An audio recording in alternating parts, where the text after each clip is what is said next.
Bonjour à tous, donc grand entretien aujourd'hui avec Frédéric Montagnon. Merci beaucoup d'être avec nous Frédéric. Je rappelle que vous êtes le cofondateur et président d'Ariane, c'est une plateforme de certification qui utilise la blockchain. Vous êtes un des pionniers finalement de la blockchain en France, parce qu'Ariane date de 2018. Aujourd'hui, peut-être que vous diriez que vous êtes un pionnier du Web3, je ne sais pas. Est-ce que ce mot vous convient? Est-ce qu'il faut y voir simplement un habillage de ce qu'on faisait avant avec la blockchain ou bien au-delà? Qu'est-ce que c'est le Web3 selon vous? Déjà, c'est bien de donner des mots finalement de mettre des mots sur des concepts. Pendant longtemps, on a parlé de crypto-monnaie, de blockchain. C'est des choses qui sont assez théoriques et qui sont assez abstraites. Surtout, c'était très limité dans un premier temps à un univers très financier autour des monnaies, qui sont des concepts qui sont très compliqués. Oui. Et donc là, on voit arriver ce terme qui désigne finalement l'ensemble des initiatives et tout un mouvement qui consiste à vouloir décentraliser des parties de l'Internet qui ont été centralisées avec le temps. Au départ, Internet, c'est... Avec le temps, parce que j'allais dire, Internet, c'est un réseau décentralisé par essence. Exactement. Au départ, Internet s'est pensé pour être complètement ouvert, c'est-à-dire que n'importe qui peut se connecter au réseau, peut contribuer au réseau en apportant des services, des contenus. Mais le fait est que, dans le temps, des plateformes se sont constituées pour régler un problème qui est assez simple, finalement, c'est le coût de l'infrastructure. Oui. Quand on veut mettre à disposition du contenu ou des services, il faut payer des machines, il faut payer de l'électricité, de la bande passante. Donc voilà, tout ça, c'est relativement coûteux. Et des plateformes, on les connaît bien, Google, Facebook, Amazon, se sont spécialisées dans un modèle dans lequel, en échange d'offrir cette infrastructure, on vient monétiser... Gratuitement, en fait, pour l'utilisateur, en tout cas. Exactement. Donc, quelque part, ça a énormément favorisé le développement d'Internet. Il ne faut pas jeter la pierre. Si aujourd'hui, on a des milliards de personnes qui sont connectées à Internet, c'est aussi grâce à ces plateformes qui ont réussi à créer un équilibre dans lequel on n'a pas demandé aux utilisateurs... C'est aussi quand même grâce, vous parliez d'infrastructure, c'est quand même aussi grâce au réseau, aux opérateurs télécoms. Absolument. Alors ça, que tout le monde paye son accès à Internet, je pense que c'est vu. Mais la réalité, c'est que ce qu'il y a derrière la bande passante finalement qu'on paye, il y a l'infrastructure qui est déployée extrêmement coûteuse. Le problème de ce modèle-là, c'est qu'au bout d'un moment, on a tellement d'utilisateurs... Ça pose des problèmes d'ailleurs entre les opérateurs d'infrastructures et les grandes plateformes, ça pose des problèmes aussi économiques. Absolument, c'est toute la chaîne de valeur, chacun essaie de récupérer et de capter un maximum de valeur. Mais là, ce que vous nous dites, c'est que finalement, ce web décentralisé, il est devenu hyper centralisé parce qu'on navigue au sein d'écosystèmes fermés. Alors fermés, ils ne sont pas vraiment fermés, mais enfin, en tout cas, on reste largement à l'intérieur. Bien verrouillés quand même. Mais c'est un choix volontaire des internautes. Pourquoi est-ce qu'on y renoncerait ? Parce que c'est beaucoup plus simple et beaucoup plus pratique finalement d'aller là où ça se passe. C'est-à-dire qu'un réseau social, évidemment, on va naturellement là où on a ses amis, là où on a déjà des connexions. Ça, c'est historique. Et pourquoi on renoncerait à cette facilité ? Alors, je ne suis pas sûr que ce soit justement les utilisateurs qui provoquent ce mouvement. Parce que c'est compliqué de se dire, on l'a bien vu d'ailleurs, il y a beaucoup de scandales sur Facebook, il y a beaucoup de scandales autour de toutes ces plateformes, et pour autant, les utilisateurs, déjà, ont du mal à comprendre ce que ça veut dire. Derrière un scandale, qu'est-ce que ça veut dire finalement, sa donnée personnelle? Je pense que tout le monde se dit plus ou moins, j'ai rien à cacher, donc finalement, bon, ça ne me dérange pas. La réalité, c'est que l'utilisation des données, l'utilisation de ce qu'on laisse sur ces plateformes et de cette surveillance de l'ensemble des données qui sont collectées par les plateformes, on a du mal à en voir les conséquences. Et quand on dérive, comme on l'a vu, vers de l'influence, il y a énormément de manipulation, de l'information dans des visées politiques. Lorsqu'on parle aussi de santé. Aux États-Unis, il y a beaucoup de scandales autour de l'utilisation simplement des consultations que les gens font sur l'Internet dans l'idée d'évaluer si une personne est à risque ou pas d'un point de vue médical et puis d'ajuster finalement sa prime d'assurance. Bon, il y a ces utilisations, l'utilisation de la donnée finalement. Donc vous pensez que ces prises de conscience autour de la responsabilité de ces plateformes sur les transformations de la société avec ces dérives, vous pensez que ça peut permettre une prise de conscience et orienter vers une nouvelle solution technologique? Alors, c'est ce qui se passe. Maintenant, je ne dis pas que tout le monde en prend conscience et que tout le monde est moteur et va accompagner ce mouvement. Mais en tout cas, il y a tout un écosystème écosystème qui s'est créé, qui s'est cristallisé autour de l'idée de modifier la manière dont les couches assez profondes de l'Internet fonctionnent. Ça, c'est le Web. Et ça, c'est porté, donc c'est ce que vous nommez le Web 3, donc c'est ce que vous pensez être, j'imagine, la véritable valeur de ce Web 3, donc de redécentraliser finalement nos échanges sur Internet, et c'est porté par des technologies, en l'occurrence, il n'y a pas que la blockchain, mais je vous dis ça parce qu'on a connu le peer-to-peer aussi. Hein. Il y a eu des projets de crypto-monnaie aussi qui ont achoppé, je pense à Libra de Facebook. Qu'est-ce qui fait qu'à un moment, une techno peut l'emporter finalement sur des puissances numériques installées ? En fait, il y a un ensemble de briques qu'il faut constituer. Parce que le peer-to-peer sur les échanges, ça a finalement été un peu tué, je dirais, par les majors qui protégeaient leur business. Alors, on a trouvé d'autres solutions. Libra, c'est le système financier monétaire mondial qui s'est fortement inquiété de l'arrivée de cette crypto-monnaie. Qu'est-ce qui fait qu'aujourd'hui, on peut se dire que la blockchain est un avenir, ou ce Web3 est un avenir ? Alors déjà, les deux exemples dont on parle là, c'est des exemples qui sont un peu particuliers, parce que le peer-to-peer, ça avait quand même pour vocation de donner de l'accès à du contenu qui était sous copyright. C'était pas sa vocation, ça a servi à ça aussi. Ça a servi à ça, je suis d'accord, mais globalement, c'était quand même des plateformes d'hébergement de contenu. Et aujourd'hui, le peer-to-peer fonctionne sur certaines applications, sans forcément qu'on le sache, pour héberger des contenus. Mais ça effectivement, le gros du développement, et la raison pour laquelle ça a été démantelé en grande partie, c'est parce que ça touchait à des contenus qui avaient du copyright. Sur la partie monétaire, c'est encore un autre sujet. Franchement, la problématique de la souveraineté monétaire, des États, enfin, c'est vraiment un sujet compliqué. Donc ça, je les mettrai un petit peu de côté.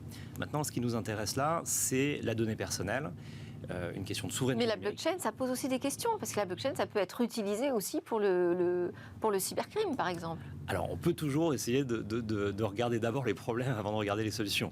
Déjà, sur le plan des solutions, en fait, ces technologies, elles permettent de se réapproprier sa donnée. Aujourd'hui, un système d'information tel qu'il existe dans un monde, Web 2.0, c'est une base de données qui est administrée par une entreprise, un Facebook, un Google, etc., dans laquelle on va mettre tout un tas d'informations qui servent à produire un service. Le problème de ça, c'est qu'on concentre énormément d'informations personnelles qui, derrière, peuvent être manipulées. L'architecture du Web 3, elle est complètement inversée. C'est-à-dire que chacun garde ses données chez lui. Il les stocke, alors sur son téléphone mobile, sur son ordinateur, peu importe. Mais elles ne sont pas sur une plateforme. Et surtout, elles ne sont pas chez le fournisseur de services. Et donc, au lieu d'être dépendant finalement d'un acteur qui va décider des règles du jeu, parce qu'au final, c'est ce qui se passe, eh bien, chacun conserve ses informations. Lorsqu'il y a une transaction, lorsqu'on utilise un service, on va venir se connecter avec ce qu'on appelle un wallet, qui stocke toutes ces informations. Et c'est à chacun de choisir ce qu'il expose ou ce qu'il n'expose pas dans l'utilisation d'un service. Là où c'est très important, c'est que ça ne donne plus le levier à une plateforme pour pouvoir faire ce qu'elle souhaite sans forcément avertir ses utilisateurs. Et c'est ça, en fait, le gros changement. Après, on peut l'utiliser pour plein de choses, il peut y avoir des dérives. Mais fondamentalement, l'intérêt, c'est de changer l'architecture, de remettre dans la main des entreprises et des utilisateurs que nous sommes, individus, nos informations. Donc un modèle respectueux des données personnelles. C'est la question de la pérennité que je vous posais, plus sur le long terme. Si je pousse un petit peu plus loin justement sur cette question de la pérennité, dans quelles conditions ça peut prospérer et vraiment modifier la manière dont se font les échanges sur Internet, il y a les vraies et les fausses blockchains aussi. Des blockchains plus ou moins décentralisées finalement. Oui, c'est un curseur la décentralisation. C'est-à-dire, qu'est-ce que c'est que la décentralisation ? C'est combien d'acteurs sont impliqués dans l'opération d'un système. Et là, le curseur, il peut être déplacé de manière plus ou moins importante, c'est-à-dire est-ce qu'on a besoin de se mettre, d'opérer une blockchain entre plusieurs entreprises parce qu'on doit réaliser des échanges, on ne veut pas dépendre d'un système externe, mais peut-être qu'à 10, on s'en débrouille très bien. Ou alors est-ce qu'on veut repenser un système monétaire, vous citiez tout à l'heure Libra, Bitcoin s'en est un, auquel cas c'est un peu plus compliqué parce que là on va s'opposer potentiellement à des États, on va s'opposer potentiellement à tout un tas d'institutions, et donc pour vraiment le décentraliser, là il va falloir pousser le curseur beaucoup plus loin. Donc ça dépend des applications, et il n'y a pas de vraie blockchain, de fausse blockchain, en fait il y a des applications qui nécessitent plus ou moins de décentralisation que d'autres. En réalité, à partir du moment où on est sur une blockchain fermée, il y a un système de gouvernance aussi resserré. On revient dans un modèle d'écosystème et de plateforme. Oui, mais c'est une question d'équilibre. C'est-à-dire qu'en fait, si on est 5 entreprises concurrentes et qu'on a besoin quand même de réaliser des échanges entre nous pour plein de raisons. Ouais. Il suffit d'être à 5 et de répartir les pouvoirs de manière à ce qu'aucune de ces entreprises ne puisse prendre la main sur l'ensemble du système pour qu'il soit décentralisé. Donc ça dépend vraiment des applications, ça dépend de ce qu'on en attend. Et effectivement, suivant ce qu'on a à faire, on va avoir quelque chose qui sera très décentralisé, beaucoup d'acteurs, complètement ouverts, ou au contraire des blockchains qui sont opérés par un petit nombre d'acteurs.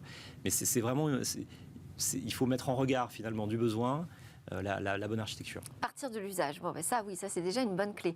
Il y a aussi la question de la sécurité. On nous vend la blockchain comme étant redoutablement bien protégée. Pourtant, on voit des cyberattaques, on voit des vols de crypto-monnaies, on voit des vols de wallets. On en est où à ce sujet ? Alors d'abord, les blockchains, le mécanisme fondamental qui est basé sur des mathématiques, il est démontré. Aujourd'hui, Bitcoin doit avoir 13 ans, je crois.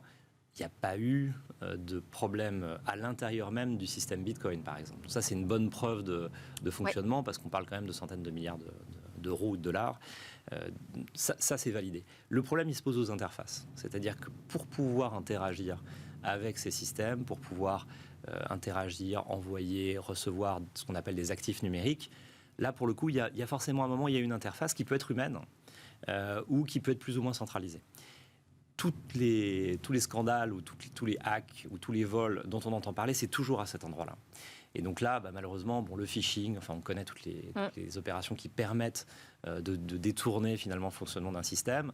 Mais là, elles se font à cet endroit. Et on ne peut pas y échapper à cette nécessité justement de passer par des intermédiaires ? À partir du moment où on est des humains et qu'on doit interagir avec le système, il y a forcément des erreurs humaines qui peuvent être mises en jeu. Bon, là c'est pareil, il faut bien voir que suivant les types d'applications, on va avoir besoin de sécuriser plus ou moins. Si c'est votre patrimoine qui est en jeu, il vaut mieux utiliser un système extrêmement raffiné dans lequel on va peut-être inclure ce qu'on appelle un conservateur, donc ça peut être une banque. Si c'est des données personnelles qui concernent une relation client, nous c'est ce qu'on fait chez Ariani, évidemment le niveau de sécurité qui est attendu n'est pas le même. Alors, justement, on va préciser ce que vous faites chez Ariani. Ariani, c'est en fait la possibilité d'adjoindre à un produit un titre de propriété. Oui. C'est ça, et un titre de propriété qui va être donc validé sur la blockchain. Absolument. Aujourd'hui, vos clients sont principalement des marques de luxe. On a commencé par là, mais pas que. Justement, quel secteur ça intéresse ? Alors déjà, nous, on a voulu accompagner ce mouvement qui est celui du Web3. Et ce qu'on a choisi comme intérêt, c'est la relation entre une marque et ses clients. Et pourquoi on a fait ça ? C'est parce qu'on a voulu avoir un maximum d'impact finalement dans cette mutation de l'Internet.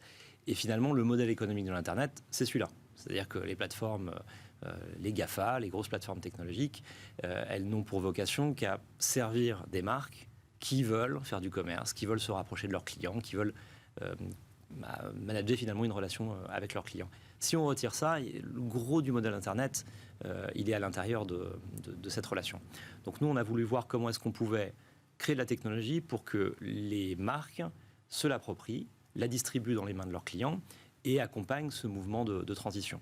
Donc c'est cette relation-là qu'on veut modifier. D'accord. Comment est-ce qu'on fait ça ? Eh bien, on permet à des marques, alors dans un premier temps des marques de luxe, des marques de mode, et puis de plus en plus on va vers des choses qui sont de plus en plus grand public. On permet à ces marques de créer ce qu'on appelle une identité numérique pour un objet ou qui représente, alors ça peut être un club de loyauté, ça peut être une carte de membre. Finalement, tout ce qui a besoin à un moment donné d'être matérialisé ou dématérialisé avec son client, on le représente par un actif numérique qui est un NFT. Donc, si on est très très concret, je vous vends une montre, je suis une marque, je vais vous donner la montre physique, et avec ça, je vais vous donner l'identité numérique de cette montre sous forme d'un NFT que vous allez conserver sur votre téléphone mobile et qui va être finalement la porte d'entrée de notre relation. La garantie, la preuve d'authenticité, pourquoi pas une assurance en un clic, tous les services qui vont entourer finalement cette montre, y compris la preuve d'avoir fait à un moment donné une révision, une maintenance, le carnet d'entretien, tout ça, ça va être logé à l'intérieur de ce NFT et ça va donner vie à cet objet qui n'a pas vocation à être connecté à Internet sur le réseau. Donc de la même façon qu'on a... Donc ça redonne, ça recrée une relation plus directe entre la marque et son client, mais il n'obtient pas de données sur ce client. Il n'a pas d'information qui lui permet d'en connaître davantage le profil. Voilà, les deux intérêts, c'est pas intermédiaire, il n'y a pas de plateforme au milieu. Ouais. La marque a vraiment un accès direct, durable, autour de normes qui sont des standards open source. Bon, il n'y a pas de sujet. Et effectivement, il n'y a pas de données clients. On peut toujours demander au client son adresse ou autre, mais on n'en a pas besoin.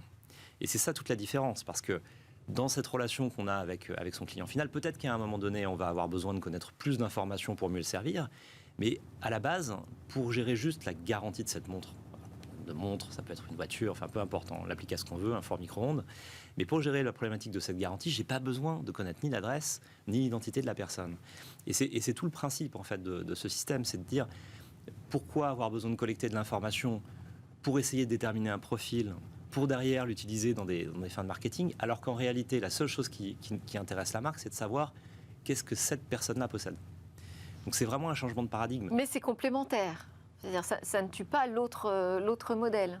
Alors ça ne tue pas l'autre modèle dans le sens où il y a aussi la découverte, c'est-à-dire comment est-ce que je recrute des nouveaux clients, comment je crée mon image de marque, ça oui. Mais ça, sur ces sujets-là, finalement, on n'a pas forcément besoin d'avoir beaucoup d'informations personnelles non plus.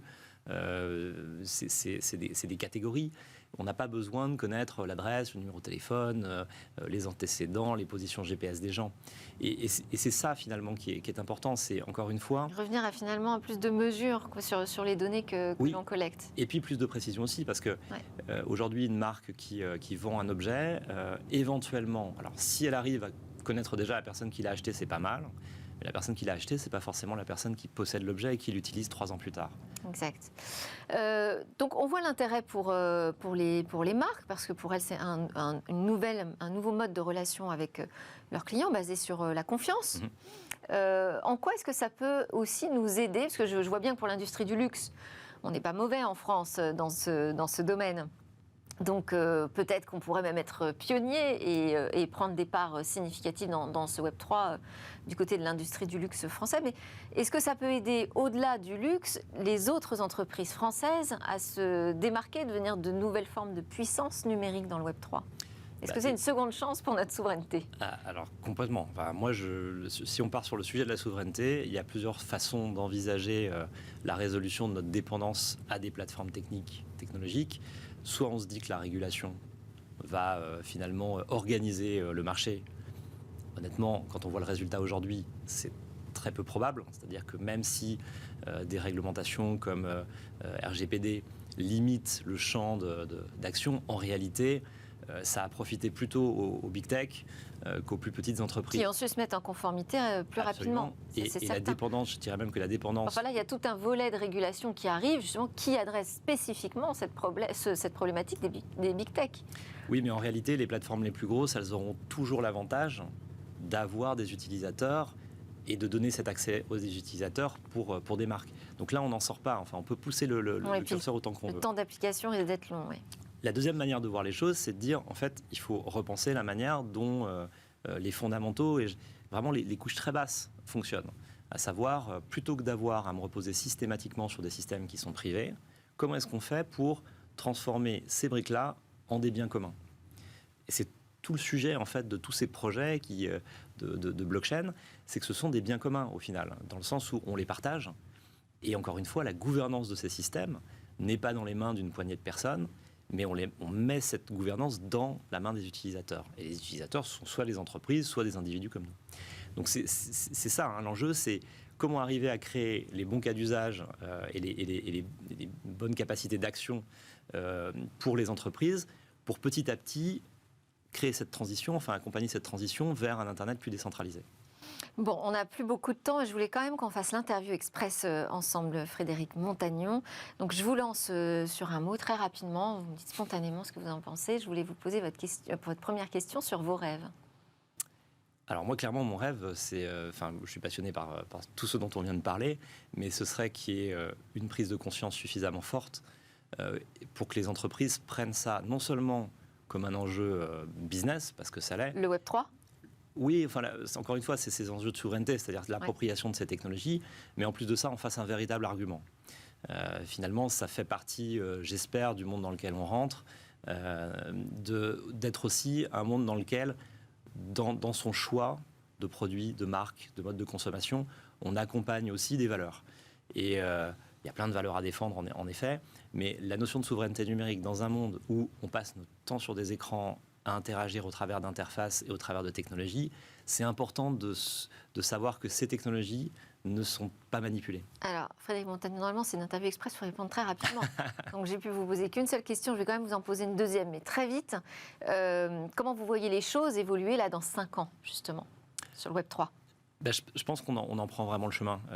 C'est-à-dire qu'il y a une désaffection des grosses plateformes. Aujourd'hui, il n'y a pas forcément beaucoup d'alternatives encore, mais on le voit, dès qu'une alternative arrive, les utilisateurs font l'effort. Donc vous êtes confiant.